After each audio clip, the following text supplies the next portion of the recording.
Musi పునరుజ్జీవంపై CM Revanth కు లేఖ రాశారు సామాజిక ఉద్యమకారిణి మేధా పాట్కర్.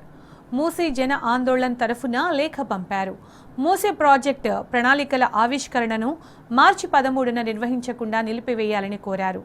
మూసీ పునరుజ్జీవంపై ప్రజాస్వామ్యబద్ధంగా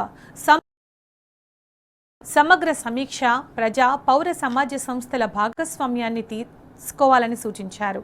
మూసీ జన ఆందోళన సభ్యులతో కలిసి ప్రత్యక్షంగా మీతో చర్చించాలని లేఖలో పేర్కొన్నారు.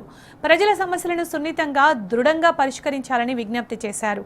ఈ మొత్తం ప్రక్రియలో కీలకమైన ప్రజా సమూహాల గొంతులు పూర్తిగా పక్కన పెట్టారని మేధా పాట్కర్ పేర్కొన్నారు. ప్రభావిత కుటుంబాలు, పర్యావరణ నిపుణులు, సామాజిక కార్యకర్తల భాగస్వామ్యం ఏది అని ప్రశ్నించారామె.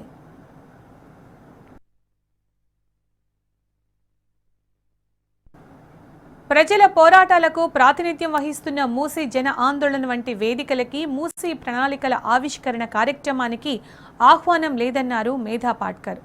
ప్రజాస్వామ్యంలో ప్రజల భాగస్వామ్యం కీలకమైందన్న ఆమె, మూసీ పునరుజ్జీవం వల్ల సామాజిక పర్యావరణ పరమైన ప్రభావాలు విస్తృతంగా ఉండే అవకాశం ఉందని వివరించారు.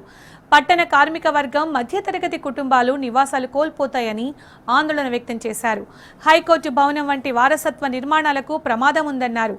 జీవితాంతం డబ్బు కూడబెట్టి పొదుపులతో నిర్మించుకున్న విశాలమైన ఇళ్లపై తీవ్ర ప్రభావం ఉంటుందని చెప్పారు. మూసీ నది తెలంగాణ ప్రజల జీవనాధారం, పోరాట స్ఫూర్తికి ప్రతీక అని మేధా పాట్కర్ పేర్కొన్నారు. మహాత్మా గాంధీ పేరుతో ప్రజలకు అన్యాయం జరగకుండా మీ ప్రభుత్వం కృషి చేస్తుందని ఆశిస్తున్నట్లు లేఖలో స్పష్టం చేశారు మేధా పాట్కర్.